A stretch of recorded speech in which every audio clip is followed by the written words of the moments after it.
Imagine you were the childless heir to a multi-billion-dollar fashion empire in your twilight years. Who would you write in your will to receive that fabulously large inheritance? Would you follow the more conventional route of passing it over to a direct family member, or perhaps take the Carnegie route and give it all away to philanthropic causes of your choosing?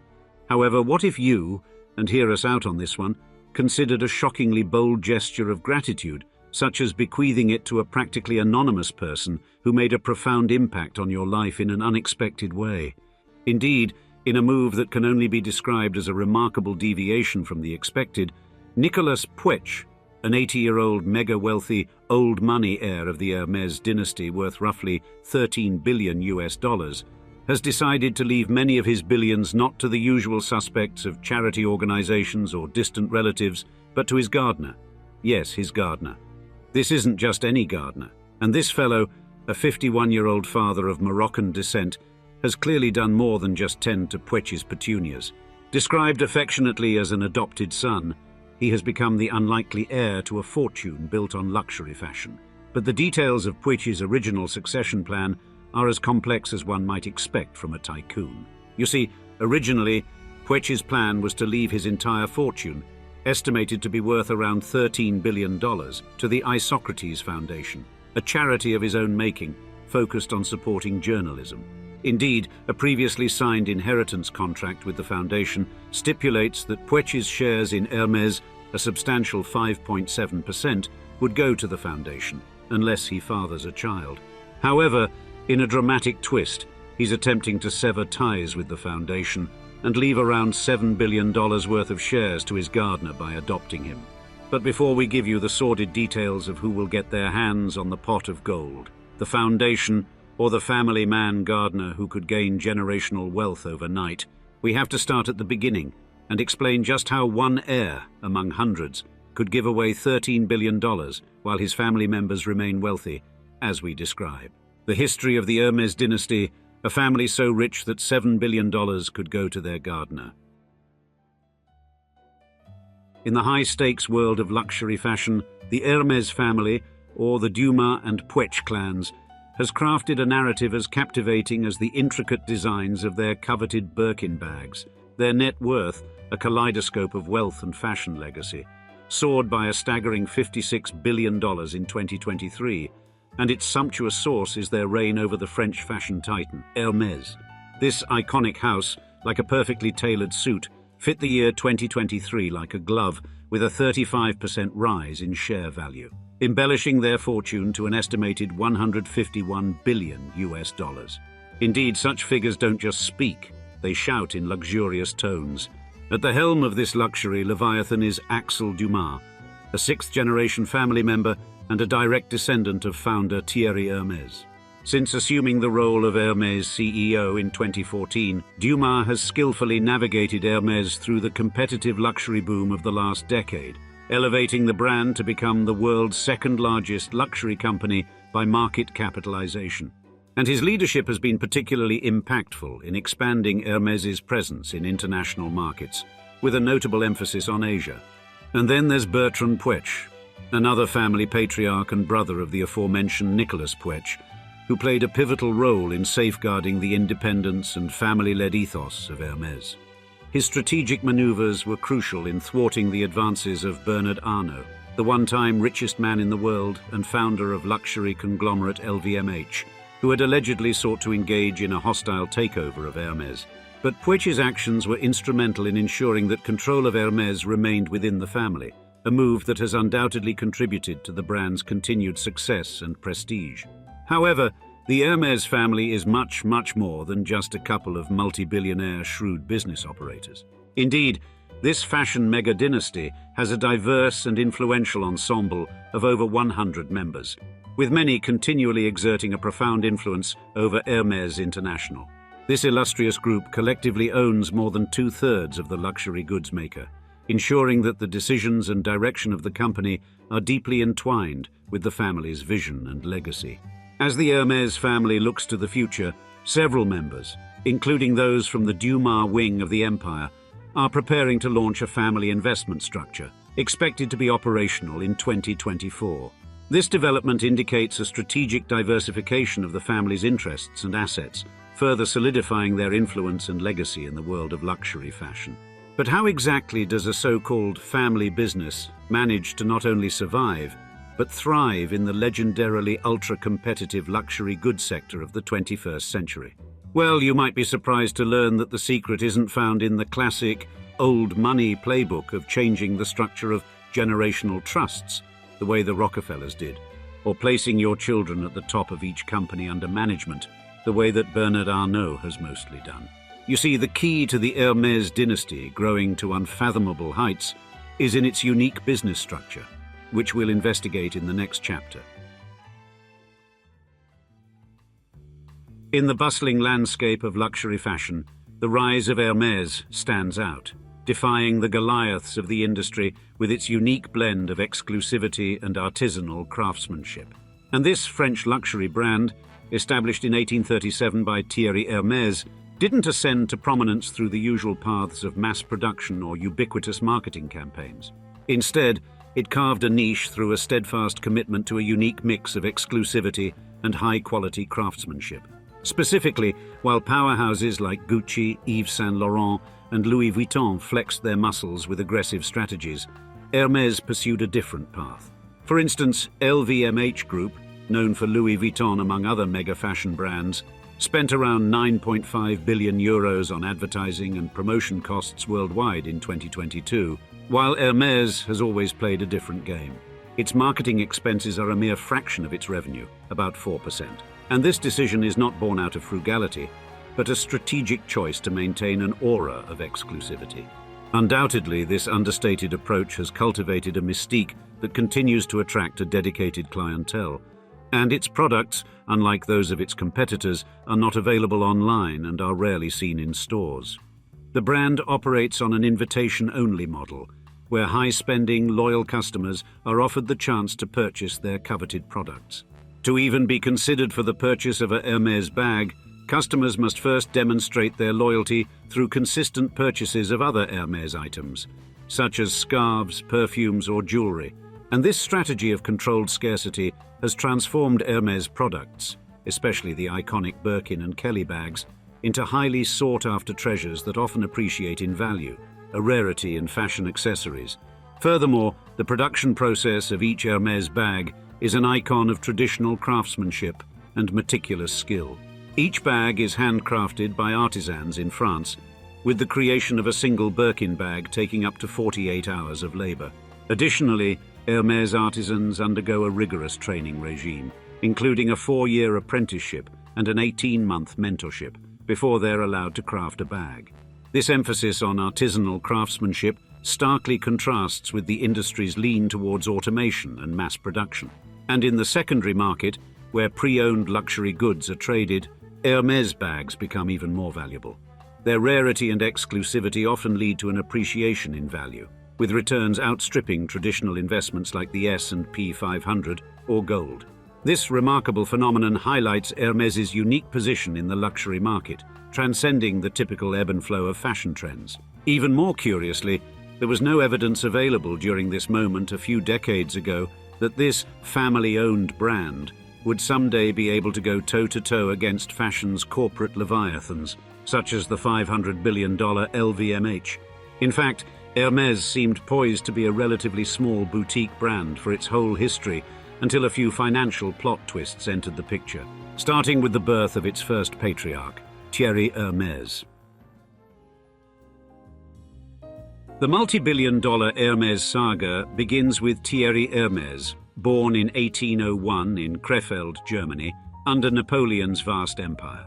This geographical and political backdrop granted Thierry French citizenship, a twist of fate for a child born to a French father and a German mother, a blend of cultures that undoubtedly influenced the young Hermès, shaping his future endeavors. Now, Krefeld, often lauded as the city of velvet and silk, offered a rich cultural milieu for young Thierry. And Thierry was the youngest sibling in a family of 6, raised in the warm embrace of innkeepers. However, his childhood narrative was marred by loss, as disease and war claimed his family, tragically rendering him an orphan. Seeking new horizons, Thierry migrated to Paris in 1821. As always, a city buzzing with innovation and opportunity. After several years, the family resettled in Pont-Audemer, where Thierry honed his leatherworking skills, a craft that would later become his hallmark. By 1837, the seeds of the Hermès brand were sown in the Grand Boulevard quarter of Paris, where Thierry established a harness workshop. And Hermès's workshop quickly earned a reputation for impeccable quality, specializing in harnesses and bridles for Europe's carriage trade. Thierry's artistry was not just in creating functional items, but in elevating them to objects of beauty, and his harnesses became a fixture in Paris's Expositions Universelles, speaking to his unmatched skill. Consequently, the evolution of Hermès under Thierry's watchful eye was remarkable. He shifted from harnesses to crafting exquisite saddles, capturing the hearts of the equestrian elite. For example, the haute courroie bag, designed for saddles and riding boots, marked the brand's foray into luxury accessories. And Thierry's personal life was equally rich, marked by his marriage to Christine Petronille Pierrat and the birth of his son, Charles-Émile. Upon Thierry's passing in 1878, the helm of Hermès passed to Charles-Émile, and later to his sons Adolphe and Émile Maurice. Thereafter, the family relocated the shop to 24 Rue du Faubourg Saint-Honoré, embedding the Hermès legacy in the heart of Paris, where it proudly stands today. However, the new storefront was just the beginning of the future multi-billion-dollar family enterprise, and Patriarch Thierry could have never seen what would happen next, as his descendants took the reins, or, should we say, grabbed the tote handles. In the dynamic heart of 19th century Paris, Charles-Émile Hermès emerged as a visionary leader in the luxury goods industry. See, in 1880, Charles-Émile, endowed with his father's entrepreneurial spirit, took the helm of the Hermès store, steering it through a transformative era in Paris, marked by the dramatic urban overhaul spearheaded by Baron Haussmann. And this period of upheaval, far from destabilizing the Hermès enterprise, presented an auspicious opportunity. With the demolition of its original store looming, a serendipitous eviction payment enabled Charles-Émile to relocate to a grander premise on the prestigious Rue du Faubourg Saint-Honoré, an address that Hermès proudly maintains to this day as its global headquarters. This strategic move in 1880 and the store's grand opening in 1889 positioned Hermès not merely as a purveyor of luxury goods, but as a symbol of Parisian shopping elegance. Therefore, Charles-Émile's foresight in diversifying Hermès's offerings proved pivotal. The brand, initially rooted in saddlery and harness making under Thierry's guidance, began embracing an array of products including riding equipment, horse blankets, and silk racing jackets. This expansion not only enriched the brand's portfolio, but also cemented its status as a luxury icon. And beyond the realm of equestrian gear, the brand delved into crafting exquisite leather goods, luggage, and handbags, responding adroitly to the evolving demands of European nobility. This diversification was instrumental in Hermès's metamorphosis from a specialized saddlery to a multifaceted luxury goods behemoth. Now, Charles-Émile Hermès's tenure concluded with his demise in 1916, paving the way for his sons Adolphe and Émile Maurice Hermès to take control. Then, the renaming of the company to Hermès Frères, or the Hermès Brothers, signaled a new chapter, and one where the brand adeptly navigated the shifting tides of society's preferences. And it was Émile Maurice, in particular, whose ingenious leadership propelled Hermès into uncharted territories. His securing of exclusive rights to use the zipper in France was not only a technological triumph, but also a cultural milestone, with the zipper affectionately dubbed Fermeture Hermès locally. Then, Émile Maurice's ingenuity shone brightest when, responding to his wife's difficulty in finding a suitable handbag, he personally designed Hermès's inaugural handbag collection in 1922. This personal touch underscored his commitment to quality and innovation, qualities that have become synonymous with the Hermès brand. Hermès's workforce had burgeoned to 80 skilled saddle craftsmen, a symbol of its unwavering dedication to craftsmanship and luxury. In fact, the brand's prestige soared to royal heights, furnishing none other than the Tsar of Russia with saddles. Then, the Roaring Twenties witnessed Émile Maurice further broadening Hermès's horizons, introducing accessories and clothing collections. He astutely prepared for the brand's longevity by integrating his sons-in-law, Robert Dumas Jean-René Guérin and Francis Puech, into the business, thereby ensuring that the Hermès legacy would continue to flourish under familial stewardship. After Émile Maurice's passing in 1951, his son-in-law, Robert Dumas, assumed leadership, marking a new era of innovation and success for Hermès. Dumas' tenure was distinguished by several landmark achievements, notably the introduction of the iconic Hermès silk scarf in 1937, which further solidified the brand's reputation in the world of luxury fashion. Indeed, this period was transformative for Hermès, transitioning from its roots as an equestrian accessory specialist to a purveyor of a wider range of luxury goods. Thus, the guidance of Adolphe and especially Émile Maurice during these times was critical. Their foresight and adaptability laid the groundwork for Hermès' ascension to the upper echelons of global high fashion and luxury, a status that the brand continues to enjoy and build upon in the modern era. However, in an unexpected turn of events for an old money dynasty like the Hermès Empire, it would really be the in-laws who would turn the family business into a global fashion hegemon in the coming decades, and lead to the succession crisis we discussed in the beginning of this video. On the 10th of November 1898, Robert Dumas Hermès, not born into the Hermès lineage by blood, but through the marriage of the daughter of Émile Maurice Hermès, was born. However, this matrimonial alliance was not just a union of hearts, but of names, as Robert Dumas adopted the Hermès surname, symbolizing a fusion of families and fortunes. And in these early years of the 20th century, the world was on the cusp of an industrial revolution. Automobiles were starting to replace horse-drawn carriages, signaling a paradigm shift, and this change was mirrored in the evolution of the Hermès company, known initially for its exquisite harnesses and saddles, which began to expand into the realm of luxury goods. Robert Dumas Hermès, under the guidance of his father-in-law, Émile Maurice Hermès, started to steer the company in this new direction.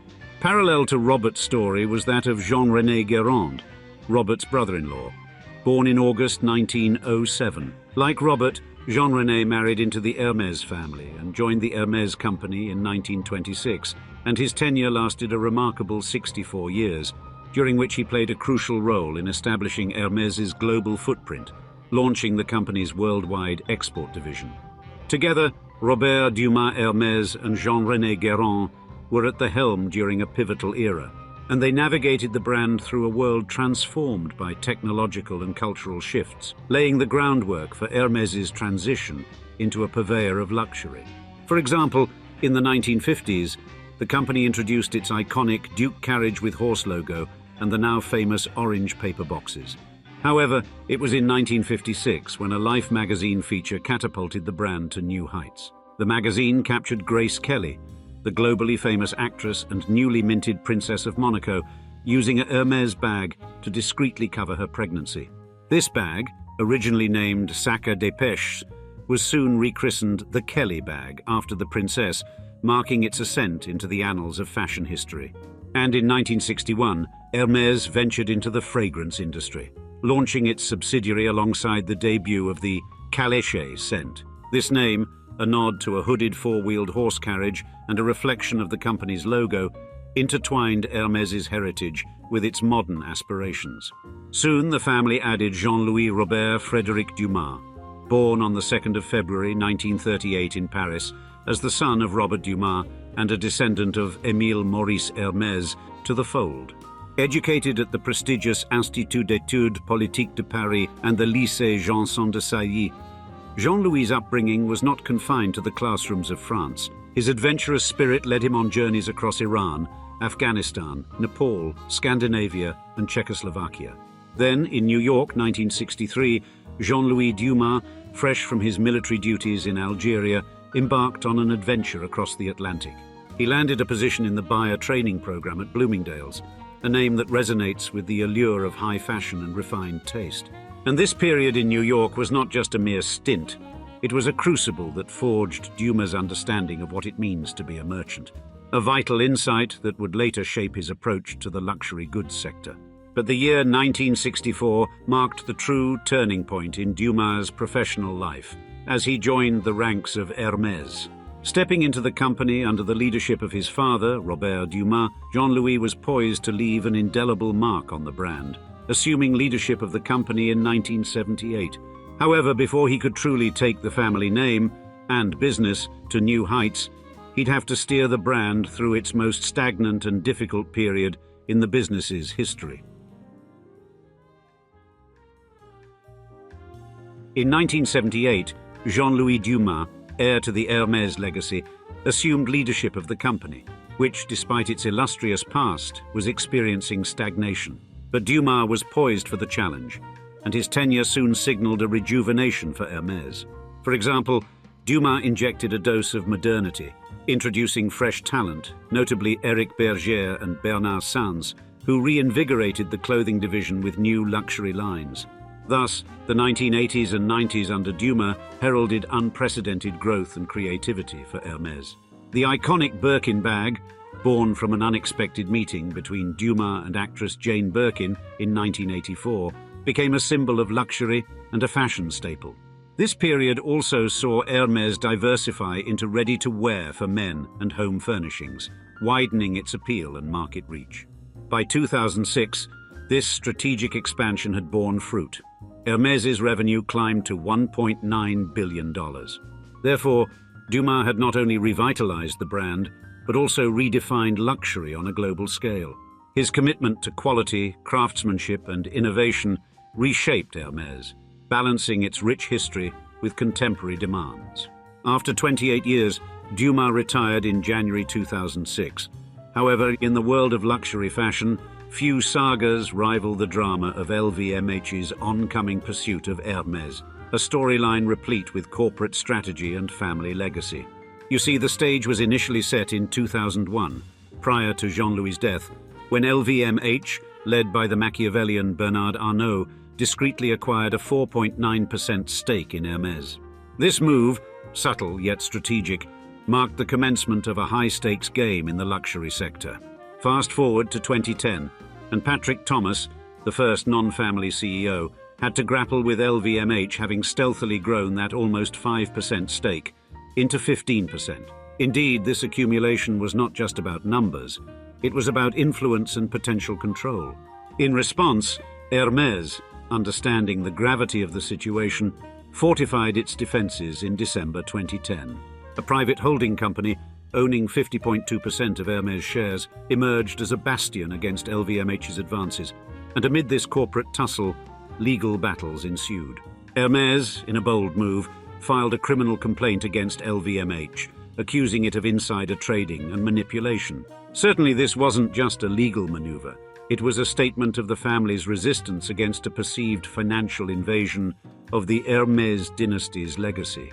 2014 saw the denouement of this high-fashion drama, with LVMH, in a surprising yet strategic retreat, agreed to distribute its by then 23.2% stake in Hermès to its shareholders, finally gracing the brand with an acknowledgement of the resilience of a family-controlled luxury empire. Enter Axel Dumas, born into the Hermès Dumas lineage, a custodian of a rich heritage. Joining Hermès in 2003, Dumas navigated through various roles, from auditor to retail director, before ascending to the throne of CEO in 2014. And his ascent wasn't just a career progression, it was a continuation of a familial saga.